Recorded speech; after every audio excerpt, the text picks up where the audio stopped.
प्राकृतिक संवाद सबुदिन सबुबेले आपणक पाखरे सकाळर ताजा सूर्योदय परी सतेज और पूरा नुआ सबुदिन कौन सब घटुची आम आख पाखरे से खबर रखिबाकू आ परसी देबाकू सकाळर खबर सह मु ज्योतिरेखा।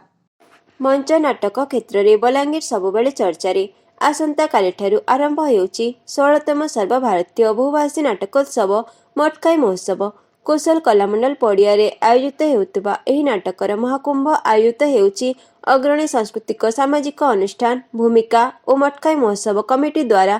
प्रथम दिन जगन्नाथ सेठकर रचित और निर्देशित कोसली नाटक आदमखोर को मंचस्थ करिवे दिलु नाट्यग्राम पदमपुर कलाकार माने। द्वितीय दिन विलियम शेक्सपियर मूल रचना तथा हीरा मानिकपुरी प्रस्तुति और निर्देशित हिंदी नाटक चंदा और चकर को मंचस्थ करिवे रंग श्रृंखला नाट्य मंच रायपुर रचनाकार माने।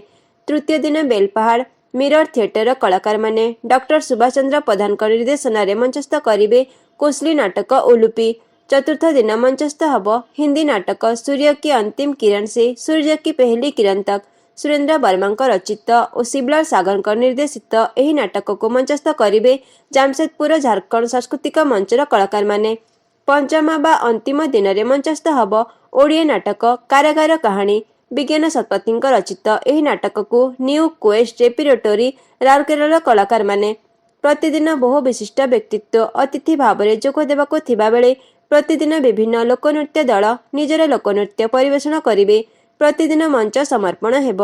बलांगीर लोक संस्कृति गवेषक स्वर्गत निमायचरण पाणिग्राही कलिकतार स्वर्गत मनोज मित्र बलांगीर मंच नाटक निर्देशक स्वर्गत भास्कर राय मेहटा बरगढ़ धनुयात्रार कंस स्वर्गत गोपाल साहू एली और भुवनेश्वर स्वर्गत सची दास को मंच नाटक को भल पाउथबा हजार हजार दर्शकों समावेश एही नाटक प्रदर्शन कार्यक्रम रे हेबार आशा करा जाय। केमिति लागुची आम सकाळर खबर मतामत निश्चय दियंतु। आपण जदि प्रथम करी आम यूट्यूब चैनल देखुचंती तेबे आम चैनल को सब्सक्राइब करंतु। सेथिपई लाल रंगरे लेखाथिबा सब्सक्राइब को क्लिक करंतु और नोटिफिकेशन पाइबाकू बेल आइकन को क्लिक करी ऑल को क्लिक करंतु। एथरा आम सकाळर खबर पहुंचे जिवो आपनक नोटिफिकेशन बॉक्स रे।